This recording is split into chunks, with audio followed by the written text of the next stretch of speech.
Kali ini saya mau ngomongin tentang masalah hubungan. Kenapa? Karena buat saya, ya buat teman-teman muda khususnya, atau orang tua yang punya anak, maka hubungan itu perlu diperhatikan. Dan ingat, hubungan itu buat orang tua jangan menjadi penentu keputusan dalam sebuah hubungan. Kalau saran saya, biarkan orang tua menasehati, membimbing untuk anak kita punya hubungan yang sehat. Tapi bukan menjadi penentu anak kita harus menikah dengan siapa, dekat dengan siapa, membangun masa depan dengan siapa. Karena buat saya, masing-masing orang punya jalan hidup ceritanya masing-masing di hadapan Tuhan. Jangan pernah memaksakan untuk anak kita harus dengan siapa, akibatnya anak kita terluka karena keinginan kita. Ada beberapa orang tua tertentu yang memaksakan anaknya harus menikah dengan satu laki-laki atau menikah dengan satu perempuan, dan akibatnya ketika orang tuanya sudah tidak ada, maka anaknya kemudian cerai, anaknya pisah karena membangun hubungan tidak atas dasar cinta, tapi membangun hubungan karena terpaksa. Buat saya, hubungan yang sehat bukan hubungan yang dibangun atas dasar terpaksa, tapi harus dengan cinta. Nah, kalau saya ditanya tentang masalah hubungan, yang pertama, jadilah hubungan dengan orang yang pertama mengasihi Tuhan. Ini penting. Kalau orang tanya kepada saya, Pak, kenapa saya harus cari pasangan yang mengasihi Tuhan? Kenapa? Karena ketika kita menjalin hubungan dengan orang yang mengasihi Tuhan, kita tahu dengan persis ketika kita punya masalah, karena tidak ada satupun hubungan yang tanpa masalah, tidak ada satupun hubungan yang tanpa persoalan, tidak ada satupun hubungan yang tanpa kendala, tanpa problema. Tapi kalau kita mengasihi Tuhan dan kita punya pasangan yang juga mengasihi Tuhan, maka apapun yang terjadi dalam hubungan kita, kita akan membawa masalah itu kepada Tuhan. Kita akan membawa persoalan itu di hadirat Tuhan. Bahkan kita akan berpikir bagaimana masalah kita tidak diselesaikan dengan cara dunia, tapi masalah diselesaikan dengan cara yang rohani, yaitu cara yang melibatkan Tuhan ada di dalamnya. Makanya ini penting. Kalau orang mencari pasangan yang benar-benar mengasihi Tuhan, maka badai masalah apapun yang diterpa, maka mereka akan bersepakat, mereka akan sehati untuk mereka datang kepada Tuhan. Jadi diselesaikannya dengan cara rohani, bukan dengan cara duniawi. Itu yang pertama. Yang kedua, maka carilah pasangan, jadilah hubungan yang tidak didasari dengan uang, tapi tanggung jawab. Loh Pak, bukankah hubungan itu perlu melihat bebet, bobot, dan bibitnya? Buat saya itu tidak salah, tapi dasarnya bukan yang terutama. Dasar yang pertama tadi yang saya katakan harus dibangun atas dasar cinta akan Tuhan. Yang kedua, kenapa kita tidak boleh membangun hubungan atas dasar uang? Karena kalau materi menjadi ukuran, maka ketika materi itu tidak ada lagi, maka terlalu mudah untuk hubungan itu dipatahkan atau hubungan itu dipisahkan. Berapa banyak orang yang terus kemudian bercerai hanya karena suaminya tidak sekaya dulu, hanya karena suaminya tidak punya seperti dulu, hanya karena suaminya usahanya sudah hancur tidak seperti dulu. Akibatnya muncullah orang lain yang mungkin punya lebih daripada dia, maka dia tertarik, dia terpesona, dan akhirnya hubungan itu dipisahkan, hubungan itu hancur oleh karena dibangun dengan cara yang salah. Tapi bukan berarti kalau kita tidak boleh membangun hubungan dengan uang, terus lantas dengan apa?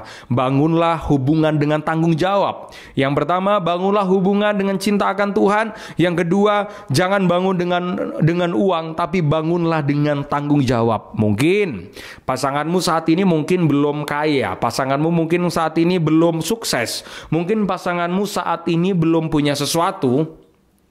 Tapi kalau dia bertanggung jawab, dia pasti akan kerja keras. Kalau dia bertanggung jawab, dia pasti akan berupaya supaya dia tidak kesusahan.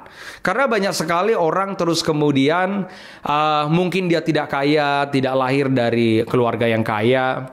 Ya, tapi dia bertanggung jawab dalam pekerjaan. Dia bertanggung jawab untuk mempersiapkan masa depan. Dia bertanggung jawab untuk pekerjaan-pekerjaan yang sekarang dilakukan. Akibatnya, dia bertanggung jawab untuk rumah tangganya.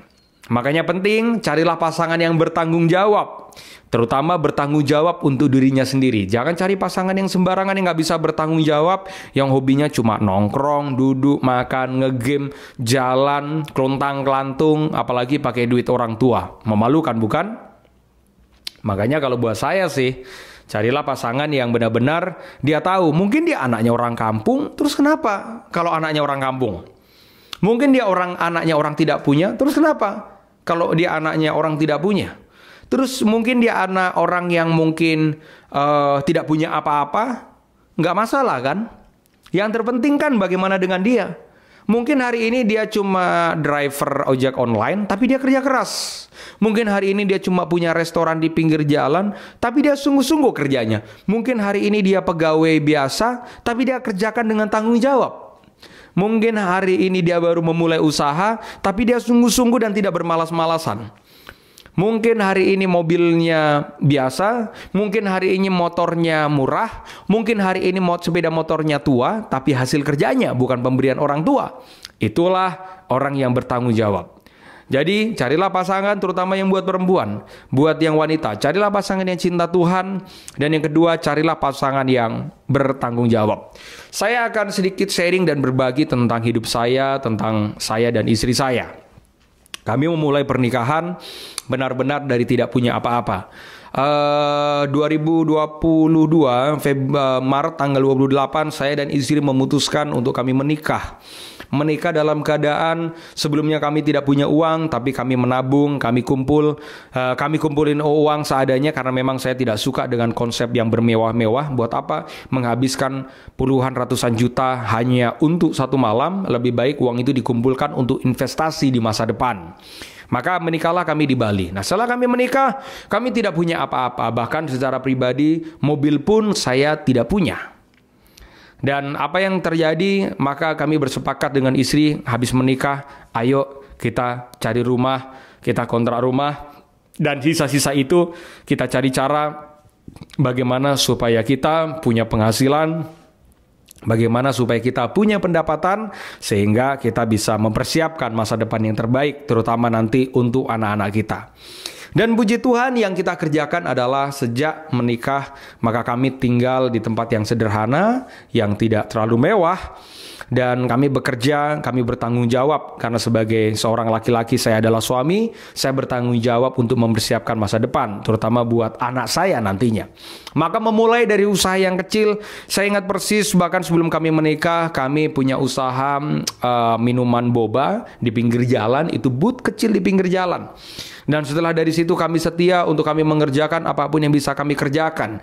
Dan puji Tuhan, dari pendapatan itu kami kumpulkan, kami tidak mau boros, tapi kami simpan uang itu dengan baik. Terus kemudian puji Tuhannya dari berkat itu, dari saya tidak punya kendaraan, saya bisa beli kendaraan yang cukup oke, dan saya bisa beli kendaraan lagi. Bahkan saudara, dalam hanya waktu sekitar 5 bulan saya beli 2 mobil sekaligus karena uang-uang yang kami simpan dan kami tidak boros. Dan juga kami investasikan, saya beli tanah, nantinya akan dibangun rumah. Terus kami buka usaha, kami ikut buka usaha restoran yang sekarang sudah 2 tempat, dan saya buka juga usaha yang lain, saya buka usaha pertambangan, dan semua karena berkat Tuhan.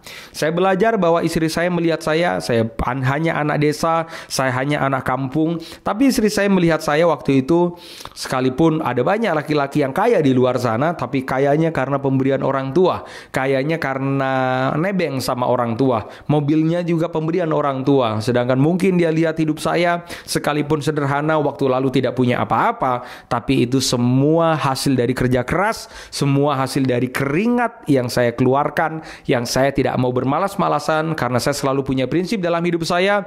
Tuhan tidak pernah menciptakan orang miskin, tapi kemalasanlah yang membuat orang itu jatuh miskin.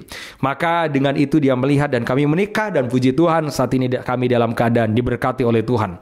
Tapi apakah puas? Tidak. Kami tetap bertanggung jawab untuk mempersiapkan masa depan, karena kami sekarang sudah punya seorang anak yang lucu, yang ganteng, yang tampan, dan nantinya anak kami pasti akan sekolah, anak kami akan butuh biaya, anak kami akan butuh susunya bagaimana dengan babysitternya.